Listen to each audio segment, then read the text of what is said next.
name is a hired gun, a black messiah son with the vision and precision. I'm a producer. You a what? I'm a DJ and a producer. I want to make a record with you. We're not getting in no studio together, man.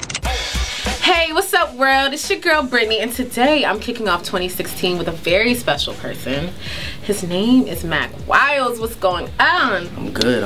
How are you? Good, good. So wait, what did you do for New Year's Eve?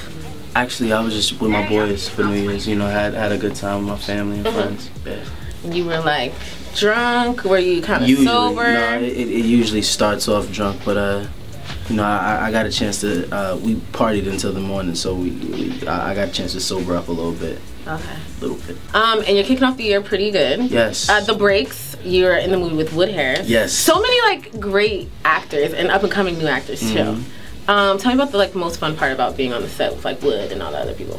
I think the most fun part is, you know, the camaraderie. You know, I've never gotten a chance to work with Wood, but we've been on the same show before, and you know, same with Meth. Like, I mean, we've worked on other things together, but never to this capacity. So, to actually work with all of these guys and to understand what we're making and the level of what we're making, it was fun.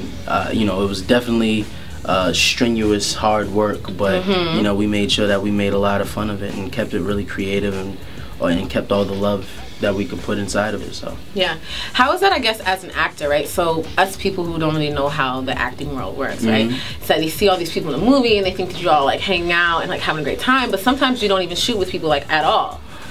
I mean, you know, it's funny, but sometimes it gets annoying. Like I know I have a lot of people come up to me and ask me, so how was it working with Michael B. Jordan? Yeah. Like, you know, I mean, we've worked together on Red Tails, but people were asking that before that. Like when we were on The Wire, I'm like, he was season 1, I'm season 4. It just doesn't make sense. Yeah, we've never crossed paths. At all.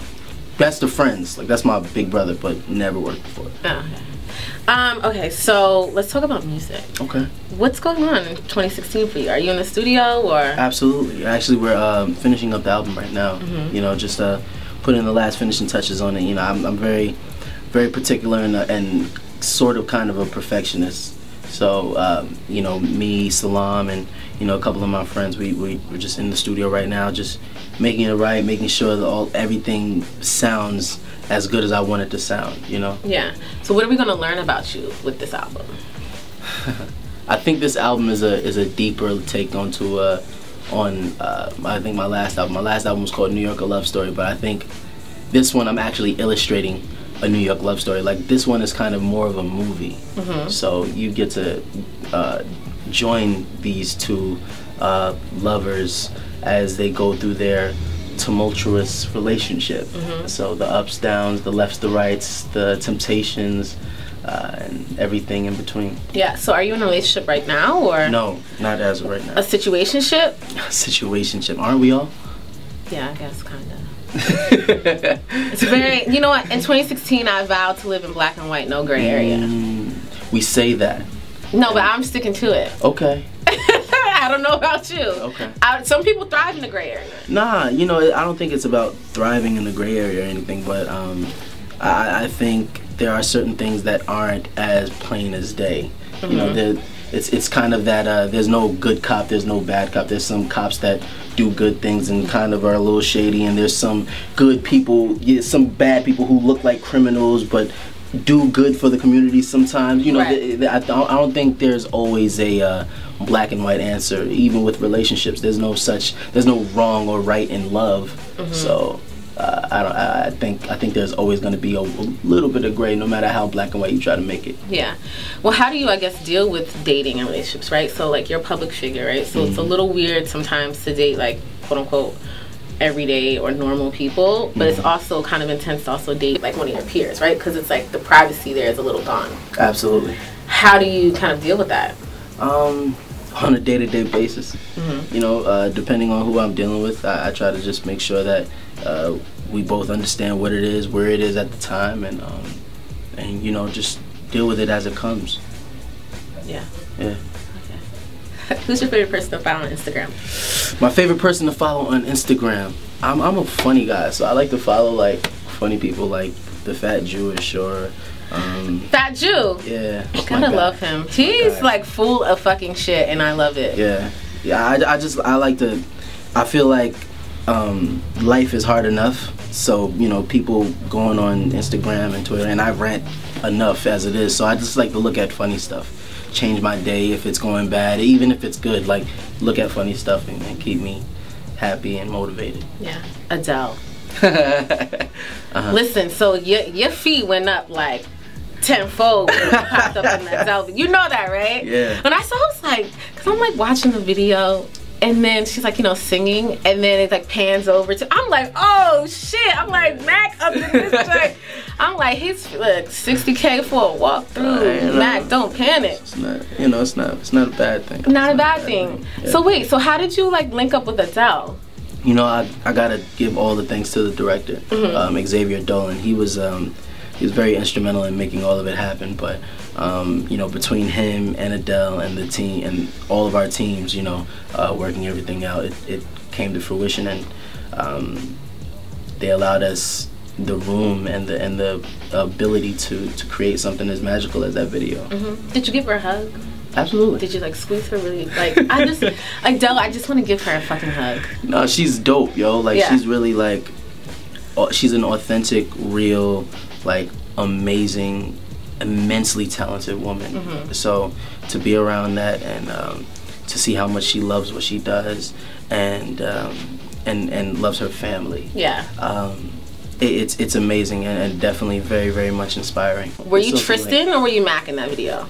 I'm always Mack. Okay. Even when you guys knew me as Tristan, I was Mack. Okay. Yeah. Tell me the difference between Tristan and Mack. There's no difference. Okay. I think originally when I first came into the game, I thought, you know, it needs to be a more professional name. Tristan fits, but I've been called Mack since I was a kid, so it just fit me better, you know, and because the music is supposed to come from a personal place, and it did, I felt like it would be weird for everyone to just still call me Tristan when we're getting so personal, you know? So Method Man plays your dad in the movie? Yes, he does. Can I just say that I love Meth, and that he's phenomenal. He's amazing. Spectacular. Amazing, yeah. How much fun was it working with him? Because his character is like funny. Yeah, he's dope, man. And to have known him since I was a kid, it's even doper. Like I couldn't in my wildest dreams could have imagined him playing my dad who doesn't like me doing music in the first place. But the irony and all. The irony. Yeah. But no, he's one of a kind, man, and he's such an amazing actor.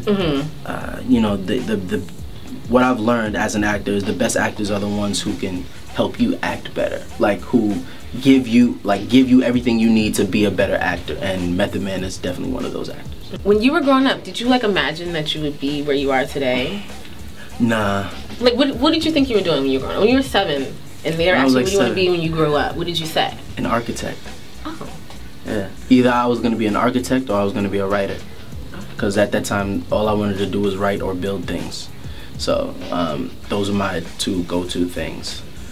Do you think you would still be doing that today if you weren't acting and singing? I'd probably be a writer. I don't know about an architect. There's a lot of school that has to do with that. So. Wait, would you write about music or would you be writing about? Who knows? I'd probably write stories. I'd probably be a journalist. I'd probably write movies. Who knows? You know, I just like to write. I'm just a fan of writing. What are some other things that you're kind of looking for, like dreams and goals that you have like on your list? Like what's after the music? What's after the acting? There's a lot of stuff, man. I think after doing music and doing well at it, I've learned that I really just like to create. Even like looking back, like when I was 7, like the architect thing, I just like to create. Like I like to build stuff. I like to make stuff happen. So it's just gonna be, I think what's after this is just more creation stuff, like more creative stuff. Like I wanna tap into directing. I wanna write a movie. Like I want to produce movies. Like I want to I wanna try as much creative stuff as possible, so that when I'm long gone, everybody remembers the name Mack Wilds and understands that there's a mark of excellence that always comes with it.